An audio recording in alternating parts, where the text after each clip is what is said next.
Welcome to எண்ணும் எழுத்தும்.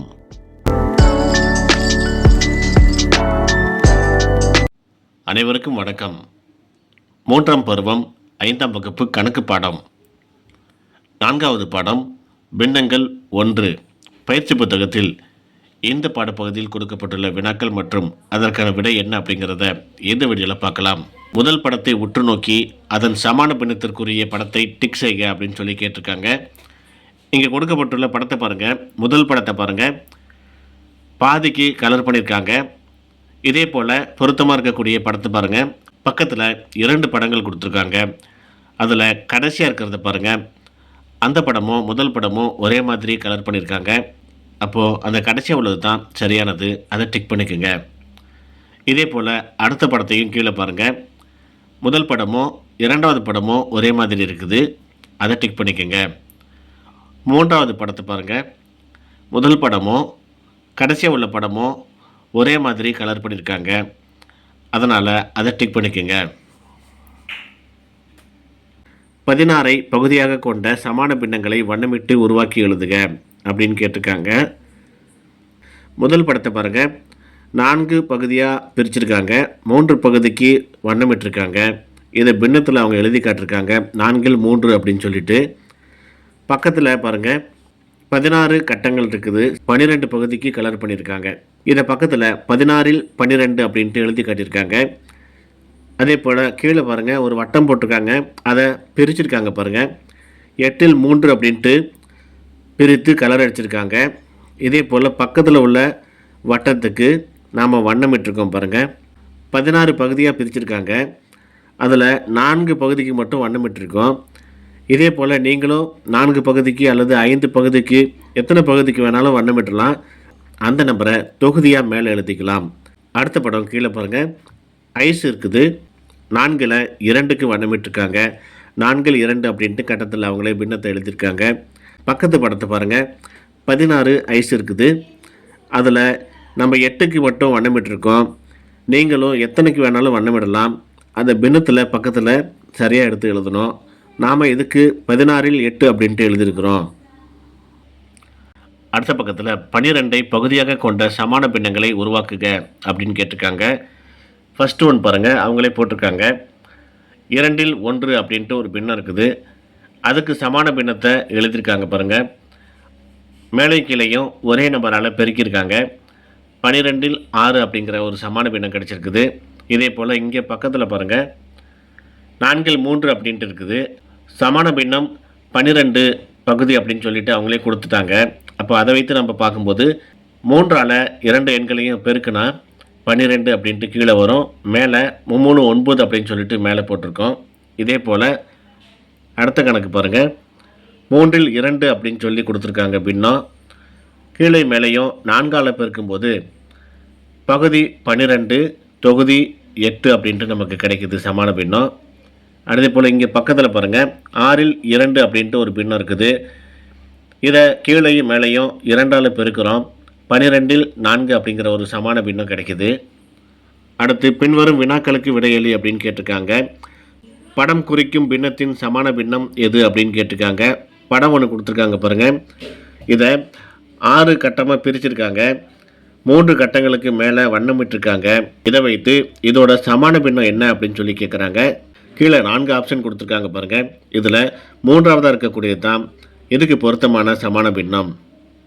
2வது கணக்கு பாருங்கள். கட்டத்தை நிரப்புக அப்படின்னு சொல்லி கேட்டிருக்காங்க. 9ல் 3 அப்படின்ட்டு கொடுத்துருக்காங்க ஒரு பின்னம். இதோடைய சமான பின்னம் அப்படின்ட்டு கீழே 27 அப்படின்ட்டு பகுதி கொடுத்துட்டாங்க. மேலே என்ன வரும் அப்படின்னு சொல்லி கேட்குறாங்க. கீழே 9ஐ 3ஆல் பெருக்கி தான் அவங்க 27 அப்படின்னு போட்டிருக்காங்க. அதே 3ஆல் மேலே உள்ள தொகுதியை பெருக்கிறோம். 3 9 அப்படின்னு சொல்லிட்டு அந்த கட்டத்துக்குள்ளே போட்டிருக்கோம். நிரப்புக அப்படின்னு சொல்லிட்டு கீழே கொடுத்துருக்காங்க பாருங்கள். நாம் நிரப்பியிருக்கிறோம் பாருங்கள். 3ல் 2 அப்படின்ட்டு ஒரு பின்னம் கொடுத்துருக்காங்க. கொடுக்கப்பட்டுள்ள பின்னத்தில் மேலே தொகுதியில் பாருங்கள் 2 கொடுத்துருக்காங்க. 2 முதல்ல 2ஆல் பெருக்கி போட்டிருக்காங்க. 4 அப்படின்னு சொல்லிட்டு ஃபஸ்ட்டு போட்டிருக்காங்க பாருங்கள். அதுக்கு கீழே 6 அப்படின்னு சொல்லிட்டு வரும். எப்படி 6 வரும் அப்படின்னாக்கா அவங்க கொடுத்துருக்க பின்னத்தில் பாருங்கள் 3 அப்படின்ட்டு பகுதி இருக்குது. 3ஐ மேலே ஏற்கனவே 2ஆல் பெருக்கணும் இல்லையா, அதே போல் 2ஆல் பெருக்கிறோம். 2 6 அப்படின்னு சொல்லிட்டு கீழே போட்டிருக்கோம். அடுத்து பக்கத்தில் பாருங்கள், மேலே 6 போட்டிருக்காங்க, கீழே நம்ம கட்டத்துக்குள்ளே 9 போட்டிருக்கோம். இதை எப்படி போட்டோம் அப்படின்னு கேட்டிங்கன்னா, மேலே தொகுதியில் 2 அப்படின்ட்டு கொடுத்துருக்காங்க இல்லையா, அதோட 3 பெருக்கிறோம். 2 6 அப்படின்னு சொல்லிட்டு மேலே கொடுத்துட்டாங்க அவங்க. அதே 3ஆல் கீழே உள்ள 3 பெருக்கிறோம். 3 9 அப்படின்னு சொல்லிட்டு அந்த 6க்கு கீழே போட்டிருக்கோம். அடுத்து மேலே 8 இருக்குது, கீழே நம்ம 12 போட்டிருக்கோம். இது எப்படி போட்டோம் அப்படின்னு கேட்டிங்கன்னா, மேலே தொகுதியில் 2 கொடுத்துருக்காங்க இல்லையா, அந்த 2 கூட 4ஆல் பெருக்கிறோம். 4 பெருக்கல் 2 8 அப்படின்ட்டு மேலே அவங்களே கொடுத்துட்டாங்க. அதே 4ஆல் கீழே உள்ள பகுதியை பெருக்கிறோம். 4 பெருக்கல் 3 3 12 அப்படின்ட்டு கீழே போட்டிருக்கோம். இதே போல் அடுத்த நம்பரையும் நம்ம செஞ்சுருக்கிறோம். பக்கத்தில் உள்ளதையும் பாருங்கள், இந்த கணக்கும் அதே போல் தான். இதையும் அப்படியே பார்த்து நீங்கள் செஞ்சு பாருங்கள். அடுத்து கீழே பாருங்கள், படம் குறிக்கும் பின்னத்திற்கு ஒரு சமான பின்னத்தை வரைக அப்படின்னு கொடுத்துருக்காங்க. ஃபஸ்ட்டு படம் அவங்க கொடுத்துருக்காங்க. இதே போல் நாம் பக்கத்தில் உள்ள வட்டத்துக்கு 8 பகுதியாக பிரித்து அதில் 4 பகுதிக்கு வண்ணமிட்டிருக்கோம். இதே போல் நீங்களும் பார்த்து செஞ்சுக்குங்க.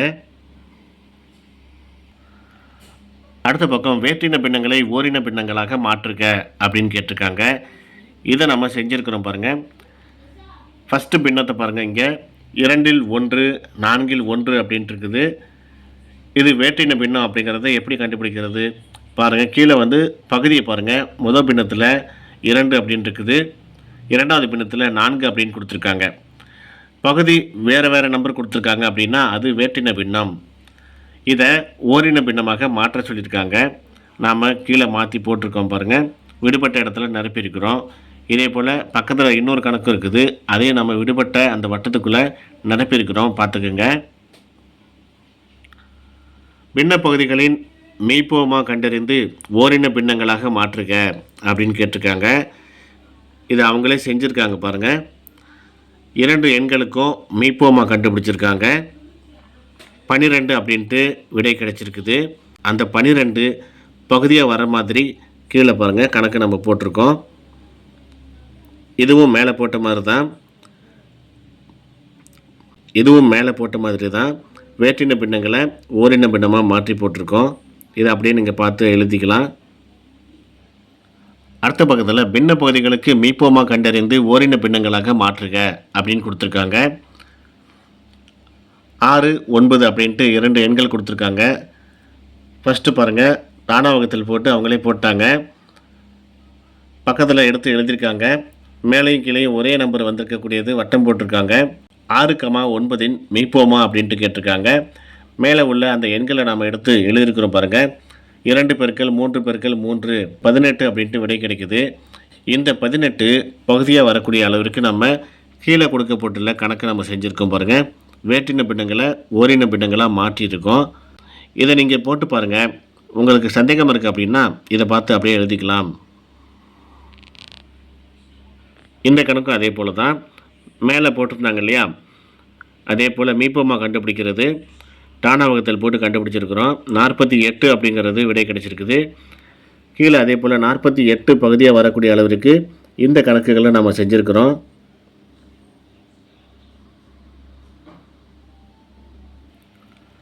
மிகப்பெரிய பின்னத்தை டிக் செய்க அப்படின்னு சொல்லி கேட்குறாங்க. இங்கே 3 படங்கள் கொடுத்துருக்காங்க. ஒவ்வொரு படத்துக்கும் வண்ணமிட்டிருக்காங்க. கீழே அதோடைய பின்னத்தை எடுத்து எழுதியிருக்காங்க. இந்த பின்னத்தை நீங்கள் பாருங்கள். இதில் மிகப்பெரிய பின்னம் எது அப்படின்னு சொல்லி கேட்குறாங்க. அதை டிக் பண்ண சொல்கிறாங்க. இப்போ 3 பின்னத்துலேயும் பாருங்கள் 8 அப்படிங்கிறது பகுதியாக இருக்குது, ஒரே நம்பர் தான் இருக்குது. அப்போ தொகுதி மட்டும்தான் மாறி இருக்குது. பகுதி ஒன்றா இருந்து தொகுதி மட்டும் மாறி இருக்குது அப்படின்னா தொகுதியில் எது பெரிய நம்பரோ அந்த பின்னம் தான் பெரிய பின்னம். அதனால் இங்கே பாருங்கள் 8ல் 5 அப்படின்ட்டு 3ஆவதாக இருக்கக்கூடியது தான் பெரிய பின்னம். அதை டிக் பண்ணிக்கிறோம். இரண்டாவது படத்தை பாருங்கள். 3 முக்கோணங்கள் கொடுத்துருக்காங்க. சிறிய சிறிய முக்கோணங்கள் உள்ளே பிரிச்சிருக்காங்க. அதோட பின்னத்தை எடுத்து கீழே எழுதியிருக்காங்க பாருங்கள். பகுதி எல்லாத்துலேயும் பாருங்கள் 16 அப்படிங்கிறது தான் இருக்குது. தொகுதி மட்டும்தான் மாறி இருக்குது. அப்போ தொகுதியில் எது பெரிய நம்பருன்னு பாருங்கள், 8 தான் பெருசு. அப்போ 16ல் 8 அப்படிங்கிறது தான் பெரிய பின்னம். அதை டிக் பண்ணிக்கிறோம். கீழே பாருங்கள் 3ஆவது உள்ள படத்தை பாருங்கள். வட்டங்கள் கொடுத்துருக்காங்க. ஒரு சில வட்டத்துக்கு கலர் பண்ணியிருக்காங்க. அதை பின்னத்தில் எடுத்து எழுதியிருக்காங்க கீழே. பகுதி எல்லாமே ஒன்றாக இருக்குது. தொகுதி மட்டும்தான் மாறி இருக்குது. தொகுதியில் பெரிய நம்பர் 5. அப்போ 12இல் 5 அப்படிங்கிறது தான் பெரிய பின்னம். அதை டிக் பண்ணிக்கிறோம். பின்னங்களுக்கு ஏற்ப வண்ணமிட்டு ஏறு வரிசையில் எழுதுக அப்படின்னு கேட்டிருக்காங்க. ஃபஸ்ட்டு படத்தை பாருங்கள். வரிசையாக 4 கட்டங்கள் கொடுத்துருக்காங்க. அதை ஒவ்வொன்றையும் 4ஆக பிரித்திருக்காங்க, வண்ணமிட்டிருக்காங்க. உள்ள பின்னத்தில் மேலே எழுதியிருக்காங்க பாருங்கள். இதை ஏறு வரிசையில் பக்கத்தில் எழுதி காட்டிருக்காங்க. ஏறு வரிசை அப்படின்னு சொல்லிட்டு பக்கத்தில் ஒரு சின்ன கட்டம் போட்டு அதில் ஃபஸ்ட்டு 4இல் 1, 4இல் 2, 4இல் 4 அப்படின்னு சொல்லி எழுதியிருக்காங்க. இங்கே எல்லாத்தையும் பார்த்தீங்கன்னா கீழே பகுதி வந்து ஒன்றாவே இருக்குது. தொகுதி மட்டும்தான் மாறி இருக்குது. அதனால் நம்ம மேலே உள்ள தொகுதியை மட்டும் பார்த்து எது சின்ன நம்பர் அப்படின்னு சொல்லி பார்த்து அதை முன்னாடி போட்டுக்கலாம். அதோட பெருசு எது, அதோட பெருசு எது அப்படின்னு சொல்லிட்டு அடுத்தடுத்து போட்டுக்கலாம். இரண்டாவது கணக்கு பாருங்கள். பின்னங்கள் அவங்க மேலே கொடுத்துருக்காங்க. கட்டங்கள் பிரித்து கொடுத்துருக்காங்க. நாம் பின்னத்துக்கு பொருத்தமான கட்டத்துக்கு வண்ணமிடணும். வண்ணமிட்டு பக்கத்தில் ஏறு வரிசையில் நம்ம எழுதி காட்டியிருக்கோம் பாருங்கள். இதே போல் எழுதிக்குங்க. மூன்றாவதாக உள்ள படத்தை பாருங்கள். கட்டங்கள் கொடுத்துருக்காங்க. பின்னங்கள் மேலே இருக்குது. பின்னத்துக்கு பொருத்தமாக நம்ம வண்ணமிட்டிருக்கோம். ஏறு வரிசையில் அப்படின்னு சொல்லி கொடுத்துருக்காங்க. பக்கத்தில் மேலே செஞ்ச மாதிரி தான் ஏறு வரிசையில் நம்ம எழுதி காட்டியிருக்கோம். அடுத்த பக்கம் ஏறு வரிசையிலும் இறங்கு வரிசையிலும் எழுதுக அப்படின்னு கொடுத்துருக்காங்க. முதல் கணக்கை பாருங்கள். ஒரு 5 பின்னங்கள் கொடுத்துருக்காங்க. பகுதி எல்லாத்துலேயுமே ஒரே நம்பர் தான் கொடுத்துருக்காங்க. 7 அப்படின்ட்டு இருக்குது. மேலே உள்ள தொகுதி மட்டும்தான் மாறி இருக்குது. அப்போ ஏறு வரிசை இறங்கு வரிசை அப்படின்ட்டு எழுதும்போது நம்ம ஈஸியாக மேலே உள்ள தொகுதியை மட்டும் பார்த்து எது சின்ன நம்பர் அப்படின்னு சொல்லி பார்த்து மேலே எழுதியிருக்கோம் பாருங்கள். 7இல் 1, 7இல் 2, 7இல் 3, 7இல் 5, 7இல் 6 அப்படின்ட்டு ஏறு வரிசையில் நம்ம எழுதியிருக்கிறோம். இறங்கு வரிசை அப்படின்ட்டு பார்க்கும்போது அதை அப்படியே திருப்பி எழுதியிருக்கிறோம் பாருங்கள். 7இல் 6, 7இல் 5, 7இல் 3, 7இல் 2, 7இல் 1. இதே போல் நம்ம ஈஸியாக பார்த்து அப்படியே திருப்பி எழுதிக்கலாம். அடுத்த கணக்கு பாருங்கள். இதுவும் அதே போல் தான். 10இல் 6, 10இல் 9 அதே போல் பகுதி ஒரே நம்பர் கொடுத்துட்டாங்க. தொகுதி மட்டும்தான் மாறி மாறி இருக்குது. அப்போ மேலே உள்ள நம்பரை மட்டும் பார்த்து சிறிய நம்பரை முன்னாடி கண்டுபிடிச்சி எழுதணும். அதை விட பெருசு இதே போல் நம்ம மேலே செஞ்ச மாதிரி செஞ்சுருக்கிறோம். இறங்கு வரிசையும் அதே போல் அப்படியே திருப்பி எழுதியிருக்கிறோம். அடுத்த கணக்கு பாருங்கள். இதுவும் அதே போல் தான். 20இல் 10, 20இல் 2 அப்படின்ட்டு கீழே உள்ள எல்லா பகுதியுமே ஒரே நம்பராக கொடுத்துருக்காங்க. தொகுதி மட்டும்தான் மாறி இருக்குது. மேலே உள்ள தொகுதியை மட்டும் பார்த்து ஏறு வரிசை இறங்கு வரிசையை நம்ம எழுதியிருக்கிறோம் பாருங்கள்.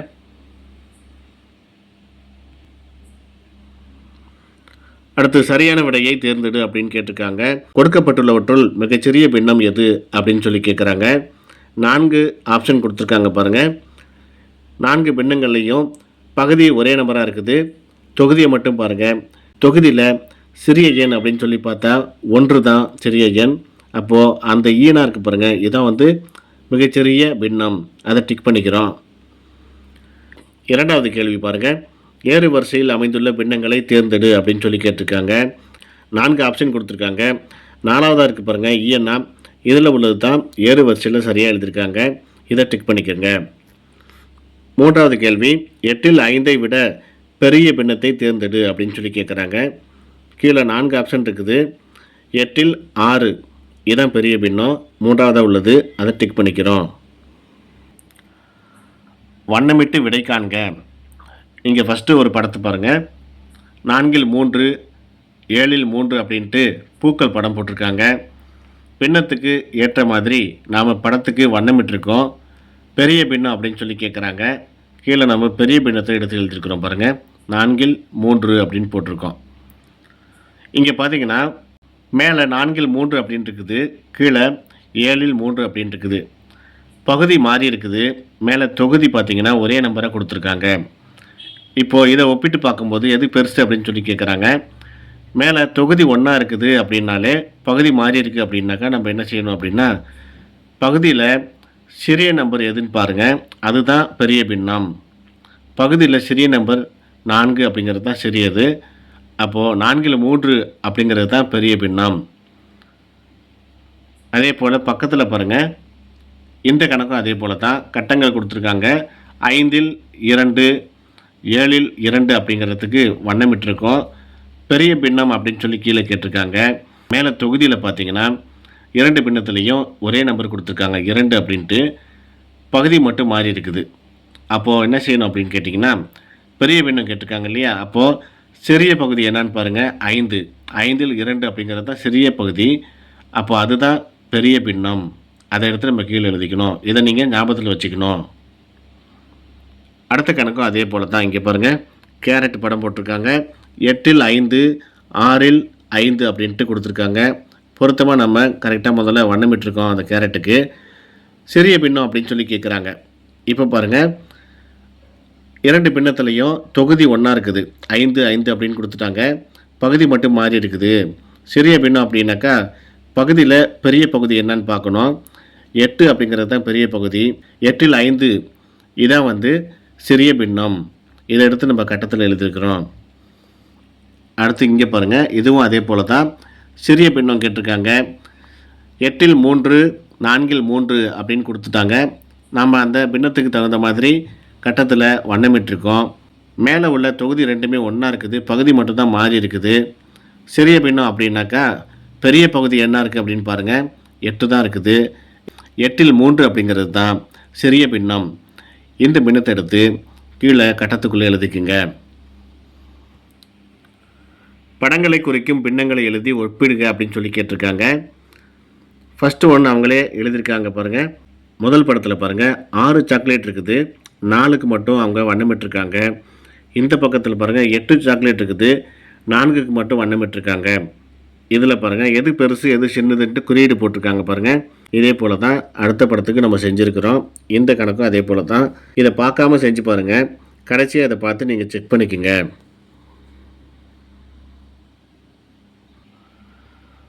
வினாக்களுக்கு விடையளி அப்படின்னு கேட்டிருக்காங்க. கவிதா, பவித்ரா ஆகிய இருவரும் கடைக்கு சென்று மிட்டாய் வாங்கினார்கள். கவிதா வாங்கிய பெட்டியில் 8 மிட்டாய்கள் இருந்தன. பவித்ரா வாங்கிய பெட்டியில் 10 மிட்டாய்கள் இருந்தன. இருவரும் 5 மிட்டாய்கள் சாப்பிட்டனர் எனில் கீழ்காணும் வினாக்களுக்கு விடையளி அப்படின்னு சொல்லி கேட்குறாங்க. முதல் கேள்வி பாருங்கள், இருவரும் வாங்கிய மிட்டாய்கள் படம் வரைந்து சாப்பிட்ட எண்ணிக்கைக்கு ஏற்ப வண்ணம் தீட்டவும் அப்படின்னு கேட்குறாங்க. கவிதா வாங்கிய மிட்டாய்கள் 8 மிட்டாய்கள், அதில் சாப்பிட்டது 5. அப்போது 8 சாக்லேட் படம் வரைஞ்சிருக்கோம், 5க்கு மட்டும் வண்ணமிட்டிருக்கோம். பவித்ரா வாங்கிய சாக்லேட் மொத்தம் 10, அதில் 5 மட்டும் அவள் சாப்பிட்டாள். அதனால் 5க்கு மட்டும் வண்ணமிட்டிருக்கோம். அடுத்த கேள்வி பாருங்கள், இருவரும் சாப்பிட்ட மிட்டாய்களை குறிக்கும் பின்னம் என்ன? கவிதா 8இல் 5, பவித்ரா 10இல் 5. மூன்றாவது பாருங்கள், இருவரும் சாப்பிட்ட மிட்டாய்களை குறிக்கும் பின்னங்களை ஒப்பிட்டு குறியீடு வரைக அப்படின்னு சொல்லி கேட்டிருக்காங்க. 2 பின்னங்களையும் நம்ம எடுத்து எழுதியிருக்கிறோம். நடுவில் அந்த குறியீடு போட்டிருக்கோம் பாருங்கள், எது பெரியது எது சிறியது அப்படின்னு சொல்லிட்டு குறியீடு வரைஞ்சிருக்கோம். இதே போல் வரைஞ்சிக்கணும். பின்வரும் வினாக்களுக்கு விடையளி.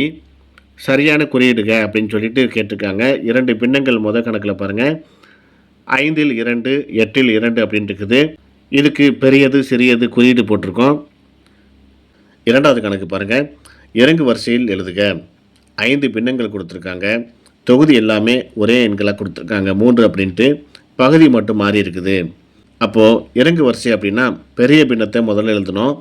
இதில் பெரிய பின்னம் அப்படின்னு சொல்லி பார்த்திங்கன்னா சிறிய பகுதியை கொண்டது தான் பெரிய பின்னம். இப்போ 4இல் 3 அப்படிங்கிறது தான் பெரிய பின்னம். அதை விட சிறிய பின்னம் 5இல் 3, அதை விட சிறிய பின்னம் 6இல் 3, அதை விட சிறிய பின்னம் 7இல் 3, அதை விட சிறிய பின்னம் 9இல் 3. மூன்றாவது கணக்கு பாருங்கள், கவின் 75இல் 50 மதிப்பெண்களும் நவீன் 100இல் 50 மதிப்பெண்களும் பெற்றார்கள் எனில் அதிக மதிப்பெண் பெற்றவர் யார் அப்படின்னு சொல்லி கேட்குறாங்க. கவின் 75இல் 50, இதுதான் சரியான பதில்.